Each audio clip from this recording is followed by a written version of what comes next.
Hi everybody, welcome back to Dave's Math Channel. I'm your host David Tare, and this is my continuing feature on the Math Lovers book, and I'm talking about various types of symmetry now, which is part of group theory. I just started a new chapter on group theory about a week ago, and today I'm talking about twofold and n-fold symmetry. I already talked about mirror symmetry, which is probably the simplest type of symmetry there is, but now I'm going to teach you about another type of symmetry, namely 2D rotational symmetry, in particular n-fold symmetry. I'll get into what that is.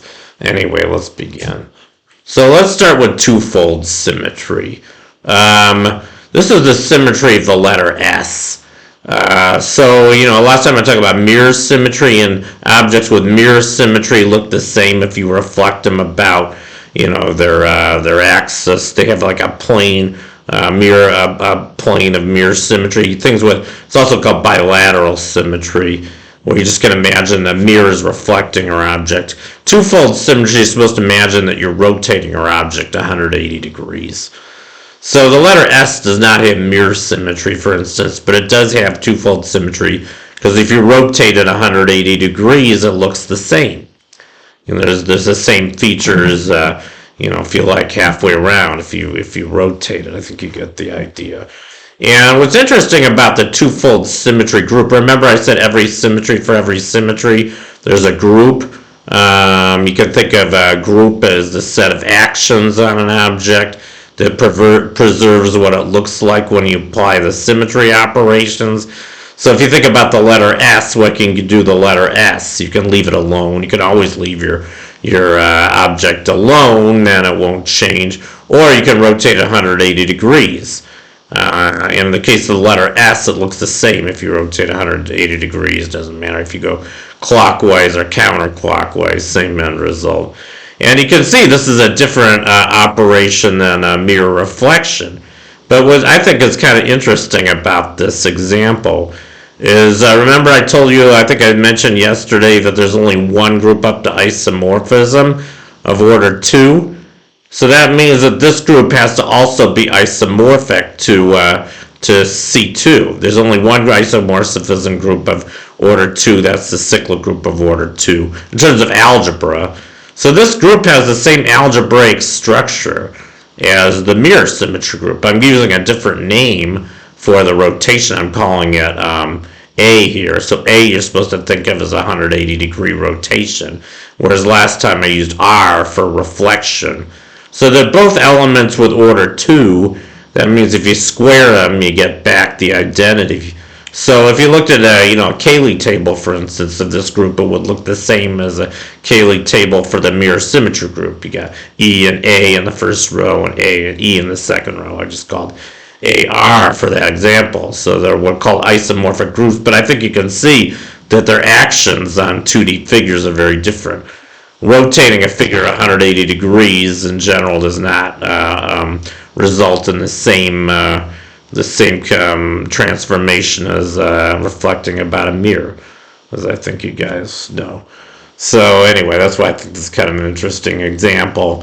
But you can generalize twofold symmetry to n-fold symmetry. There's no reason you have to, rotate 180 degrees. You can rotate, say, 120 degrees. That would give you threefold symmetry, or 90 degrees, which is shown on the bottom of this diagram here, would give you fourfold symmetry. Or in general, if you rotate by an angle of 360 degrees but divided by n, or if you prefer radians, 2 pi over n radians, that would result in what's called n-fold symmetry.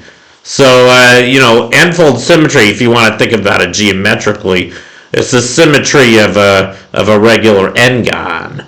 But actually a regular n-gon has a little bit more symmetry than n-fold symmetry. It also has mirror symmetries. You can have n-fold symmetry without mirror symmetry, and I think this example kind of shows this. So you're not supposed to just imagine this as a square. I mean, the diagram at the bottom is a square, obviously, but it's a square with these arrows on it. And if you were only interested in the square, it would have mirror symmetry as well. As a matter of fact, it has 4 lines of mirror symmetry. This is a 2D figure, so you only need lines of symmetry. But I think you can see that if you have the arrows, it no longer has these symmetries. The arrows are said to break that symmetry. But it does have what's called fourfold symmetry, which means that if you rotated it by any multiple of 90 degrees, in other words, if you rotated it 90 degrees clockwise or counterclockwise, these arrows kind of tell you should rotate it counterclockwise, but it doesn't matter. If you rotate it 90 degrees counterclockwise, I think you can see you're going to end up with another square with arrows that look the same as the one you started with. Similarly, if you rotated it 90 degrees clockwise, it would still look the same. Or if you rotate it 180 degrees. And you can always do nothing.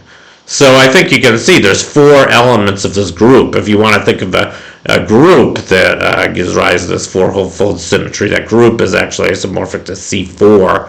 I'll get into that in a minute. But you can see it has 4 elements. It has the element E, which does nothing. It has the element A, which rotates the square 90 degrees counterclockwise. I'm just going to call the elements E, A, and B, and C right now, but I'm going to show that it's isomorphic to C4. That's the last thing I'm going to do. So A is the element that rotates at 90 degrees counterclockwise. B is the element that gives rise to a 180 degree rotation. And C is the element that rotates at 90 degrees clockwise. I think you guys see those are the 4 elements of this group. But what else can we say? I mean, if we rotated, what would happen if we rotated this figure 90 degrees counterclockwise twice? That would result in A squared. You're doing A twice. Yeah, so that's 8 times A. Remember, times is group multiplication, which in this time, okay, that always means repeating an action or following one action up by another action. So if you apply A twice, that gives you A squared. That's going to be a 180 degree rotation. I think you can see that. And if you apply 3 times, that's going to give you a 270 degree counterclockwise rotation. But since there's 360 degrees in a circle, I think you can see that's also equivalent to a 90 degrees clockwise rotation. So that's how you get all 4 elements. E, A squared, and A cubed. And I think, anyway, let me just get here. And I think you can see if you did it 4 times, you would get back the identity. So I think you guys can see that this group of fourfold rotations is isomorphic to C4. It has the algebra A. A is the generator, the 90 degree counterclockwise rotation. So that 90 degree clockwise rotation is also a generator. Generators in general are not unique. But we have to define what we want our generator to be. In this case, I'm saying it's the 90 degree counterclockwise rotation, and if we apply it 4 times, we get the identity. So I think you can see it's a cyclic group. It has only 1 generator. All the elements of this group can be found by composing just repeating the 90 degree counterclockwise rotation up to 4 times. So that means it's isomorphic to C4. And in general, if you want to know the group associated with n-fold symmetry, it's isomorphic to Cn in the same way. If you had a polygon, a regular polygon, you can imagine the arrows on each edge of the polygon like we did for the square. If you rotated that by counterclockwise by an angle of 360 degrees divided by n, that would send one edge to its neighboring edge. I think you can see that would result in a rotation, but it would result in a rotation that makes your polygon look the same. And you could do that any number of times. You can do it up to n times. So you're going to get the algebra of Cn.